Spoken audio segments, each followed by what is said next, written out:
تو دلیل وہ حدیث ہے جس میں اللہ کے رسول صلی اللہ علیہ وسلم نے بیان کیا کہ کوئی شوہر کیا ہے ذرا سخت قسم کا ہو اور یہ آ کر پکانے والی یا گھر والی چاہتی ہو کہ کیا ہے مزہ وغیرہ برابر ہو، نمک وغیرہ برابر ہو، تو اس کو جائز ہے کہ وہ سالن چکھ لے پھر تھوک دے روزے میں بھی۔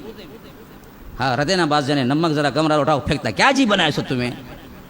اب اس کو بھی حل ہے نا اسلام میں۔ تو اللہ کے رسول صلی اللہ علیہ وسلم پکانے والیاں یا پکوان کوئی بھی کرنے والا مرد بھی ہو تو اگر ٹیسٹ کے اعتبار سے روزے میں چکھنا چاہتا ہے نمک وغیرہ چکھ سکتا ہے، لیکن نگلنا نہیں ہے، تھوک دینا ہے۔ تو ویسے ہی پیسٹ کا ایک ٹیسٹ ہوتا ہے، اگر اس کو کیا ہے اس کے اوپر اچھی طرح کیا اعتماد ہے وہ نگلے گا نہیں، تو یاد رکھیے پیسٹ سے بھی آپ اپنے دانت کو صاف کریں گے تو کوئی مذائقہ نہیں، روزہ نہیں ٹوٹتا۔ اور اسی طرح کیا ہے بلغم کا نگلنا، تھوک کا نگلنا، روزہ نہیں ٹوٹتا، کتنا بھی نگل لو۔ بعض لوگ بڑے پریشان ہوتے کہ تو نگلے تو روزہ ٹوٹ جاتا کہتے۔ اب انہیں نماز کی دوسری رکعت میں تھوکا گا، کہاں جا کو تھوکیں گا انہیں؟ سامنے والے پتھر کا تو انہیں تھوکیں گا اسے، ہاں کہاں جا کو تھوکیں گا؟ تو شریعت مشقت نہیں ڈالی ہے، نگل سکتا ہے، حتیٰ کہ بلغم بھی نگل سکتا ہے، کوئی معاملہ نہیں۔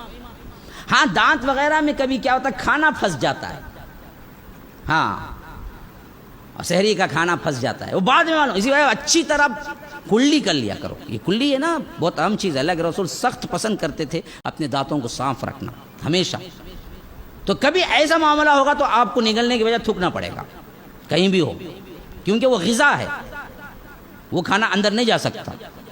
تو لیکن عام نہانا، تیل لگانا، بعض لوگ بولتے خوشبو لگا تو کیا ہے وہ خوشبو اندر چل جاتی کہتے روزہ ٹوٹ جاتا کہتے، تو سانس بھی نک کو لو اندر چل جاتا وہ بھی، ایسی کوئی خوشبو لگا سکتے ہیں روزہ نہیں ٹوٹتا، اس سے نہا سکتے ہیں روزہ نہیں ٹوٹتا۔ گرمی کی وجہ سے کبھی پانی کی نہیں ڈالنا پڑتا ہے، سخت گرمی ہے تو بعض لوگ کیا کرتے ہیں ٹھنڈا کر سکتے ہیں، روزہ نہیں ٹوٹتا اس سے۔ اور اسی طرح کیا ہے اب دوائیاں ڈالنے کا مسئلہ ہوتا ہے، کبھی ناک میں، کبھی کان میں، کبھی آنکھ میں، تو جہاں تک ڈاکٹر کہتے ہیں کہ ناک اور کان کا ڈال سکتے ہیں، آنکھ میں نہیں ڈال سکتے۔ آنکھ کا ڈائریکٹ اشارہ کیا ہے، ڈائریکٹ کنیکشن پیٹ سے ہے، دوا پیٹ تک پہنچتی ہے، آنکھ میں ڈالنے۔ اب بعض لوگوں کو کیا استما وغیرہ کی بیماری ہو تو وہ انہیلر استعمال کرتے ہیں تو روزے میں کر سکتے ہیں۔ اور اسی طرح شوگر پیشنٹ ہے، انسولین لیتا ہے، لے سکتا ہے روزے میں، کیونکہ وہ کوئی طاقت کا نہیں ہے۔ ہر انجیکشن لے سکتا ہے، مثلا انجری ہو گئی ٹی ٹی لگانا ہے، اب ڈاکٹر بس ٹی ٹی لگا سکتا ہے۔ علماء کہتے ہیں کہ صرف سوائے وہ انجیکشن نہیں لے سکتا جس کی وجہ سے طاقت ملتی ہو۔ مثلا کیا کرے انہیں سیدھا سحری کر لے کو 10 بجے جاؤ ڈاکٹر کرنے، ڈاکٹر صاحب ایسا انجیکشن ڈالو بھوک نہیں لگے مجھے افطاری تک، بول ڈال لے گا، ایسا انجیکشن نہیں ڈالنا، طاقت جس سے طاقت ہوتی ہو وہ انجیکشن نہیں ڈالنا چاہیے۔ بقیہ کیا ہے بخار کا انجیکشن ہے، فلاں ہے، پریشانی ہے یا ٹی ٹی، یہ سب انجیکشن ڈال سکتے ہیں، اس سے روزے پر کوئی فرق نہیں ہوتا۔